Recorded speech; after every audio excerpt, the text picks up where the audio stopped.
I want to show you a hack on how you can remove epoxy using an angle grinder and a flap disc.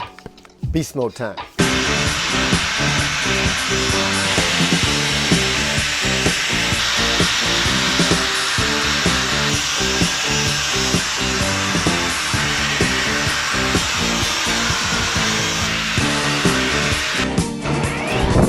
So the next step is to use a belt sander. We're going to smooth this right out, and then we're going to start burning it.